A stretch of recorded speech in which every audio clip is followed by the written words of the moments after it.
Nearly all planets are getting destroyed, or are on the brink of ending. Meanwhile, Earth is still developing, and is at least some time away from its end. Its neighboring planets aren't on the same page. Mars is nearly exhausted when, in an attempt to override Earth and its beings, it shows up with an army of tripods on Earth. Superman clashes with the tripods in an attempt to save earthly beings from its immense danger. Tripods are the metallic war machines used by the Martians during wars. Let's delve into how Superman battles the tripods, and if he can actually fight them away. Before we go into our explanation, we have a very small request. If you like our content, please support us by subscribing to our channel. This is a small click for you, but for us it means a lot. Thank you. Let's begin.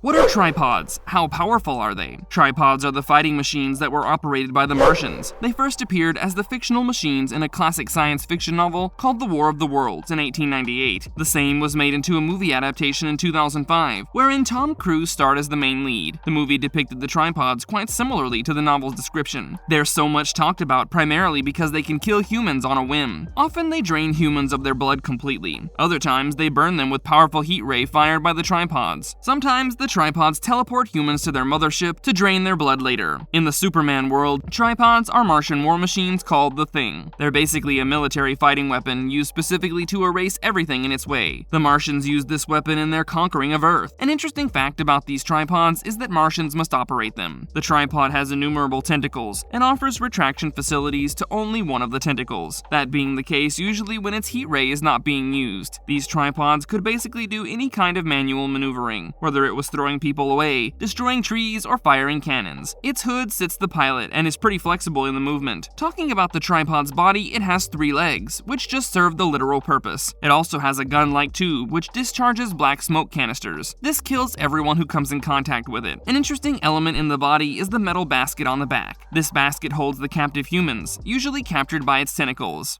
Can Superman beat tripods? Our Superman was beginning his own story. He landed in a metal casket, more like a rocket, at the Kent's place on a random day. The Kents were an elderly couple who took him in without a single thought. They were a bit gullible about the fact that their child's genetics were much more advanced than those of earthly humans. They would be amazed by his strength at such a young age. The boy was named Clark by the Kents. Clark could do things that humans could only imagine. His parents were an important part of his guidance and growth as a person. They would always protect him and urge him to do what is right for humanity. And Kent believed that within him strongly. As time passed, his parents passed away and he assured them he would fulfill his purpose of serving humanity whenever the need arose. Just as he made this promise, Mars stood shining in the sky above his head. A flame-like shot over its surface was quite visible. This went on for quite a few days, exactly 10 days. The humans went about their daily lives after the 10th day as if nothing had happened. Clark, on the other hand, landed at the Daily Planet office. He sought to apply for the news reporter position. After a wary interaction with the assumed receptionist, Clark finally finds a way into Taylor's office. He worked his way around by mentioning that he had worked for the Sentinel earlier. As he enters the editor's office, Taylor gives him a shot at pitching himself. Clark had brought in the story of the massive landing of a meteor and vouched for covering that. The editors assumed he worked for the Metropolis Sentinel, but after some clarifications, everything got cleared up. At just that moment, Lois entered the office angrily. She vouched for being a reporter as she was an old employee. Taylor and George assigned them both the task of covering the meteor incident. Both of them hail a cab and reach the spot of the fallen meteor. Upon reaching it, they realize it's something more than a meteor. It had a metallic body and was huge in size. Its body was fuming and letting out huge waves of smoke into the sky. At this instance, Professor Ogilvy, an astronomer, bumps into them and starts to narrate his observations. The professor told them that there was a high probability of the vessel being hollow. They also believed that it definitely had something to do with Mars. At this instant, it started to turn, and chaos brewed instantly at the scene. Some of the workers in the pit instantly made their way out. They were saved from the turning vessel, which had a high chance of toppling over them. A few moments had passed, and everyone was just settling when a few tentacles rose up from the vessel. After that, the whole structure came out. Luckily, that creature toppled over into the pit. The professor, meanwhile, made his own observations during this whole episode. He told everyone that, assuming the creatures were from Mars, they would be feeling an extra pull of gravity over here. At that moment, another one of these intelligent creatures came out of the vessel. One of the creatures went back inside the cylindrical vessel and came out the top with a metallic rod beside him. The professor and the doctor, with good intentions, popped up on the front, waving a white flag at the vessel. Now things turn bad. Humans know the meaning of the white flag, but to assume Martians know it too is a stretch. Contrary to their hopes, the vessel fired flames at them, and the pair was set on fire. This led to a roll of chaos in the crowd, and everyone started running everywhere. Clark had been warning everyone to back off for a while now, especially Ms. Lane. At this moment, he just lost it. The flame was spreading and burning every man and woman on its way. The moment it reached Clark and Lois, Clark shielded Lois. Not a single flame touched them or was able to harm them. Lois was in absolute disbelief. Kent's Superman clothes were out now, and Lois was more than confused about his identity.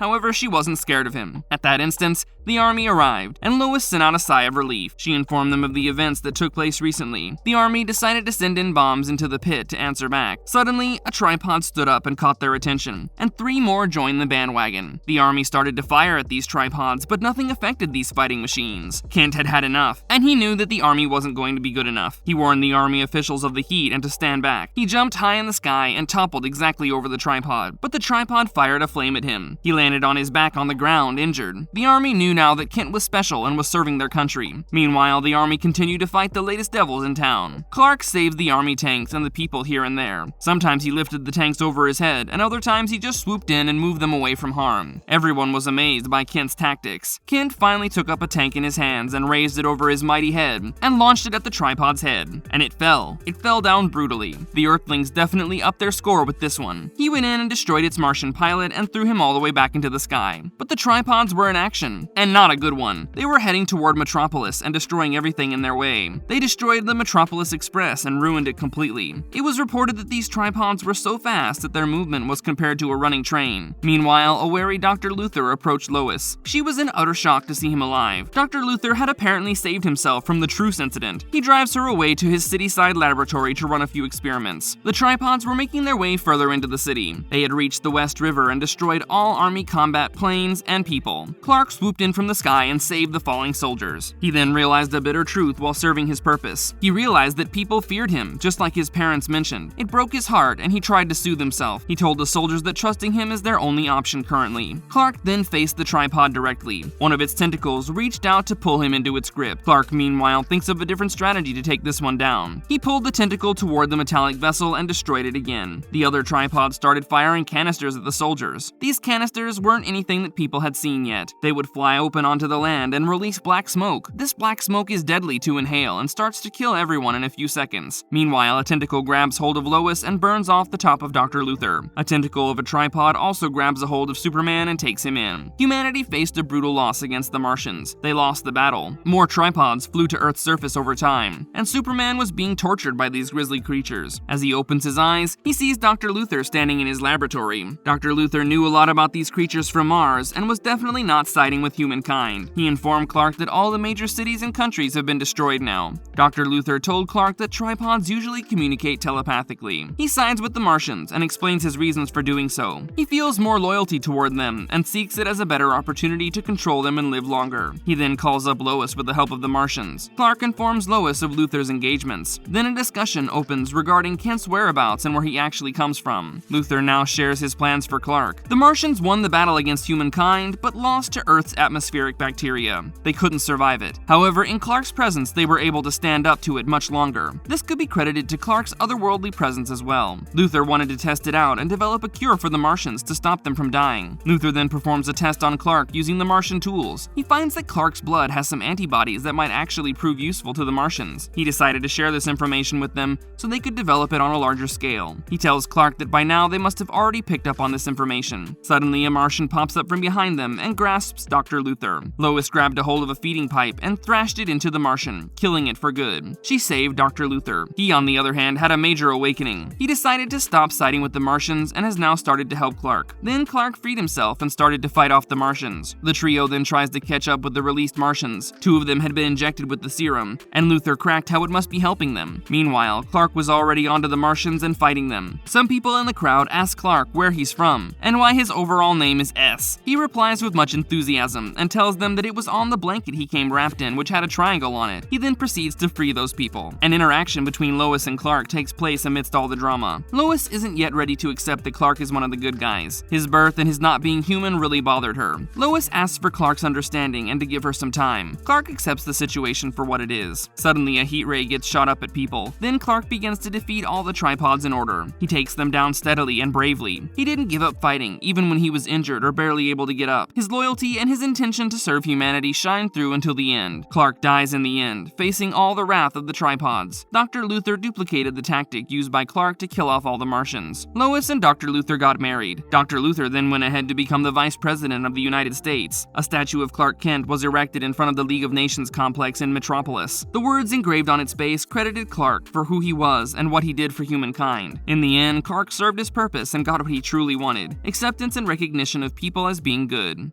Marvelous verdict. Clark Kent, Superman, truly is and was a Superman. He was born with superior strength, and he had a purpose for that. All throughout his life, he made sure to live by his purpose. His selflessness, loyalty, bravery, agility, and hopefulness were truly admirable. Superman single-handedly fought with the Martians and their tripods till the very end. His attempt to make sure Earth was free of their presence was truly acknowledged by everyone on Earth. One of the noteworthy attributes was his not backing out of action despite a lack of recognition. If you liked our content, don't forget to leave a like and subscribe to us if you haven't already. Have a good one and be safe. Thanks, everyone.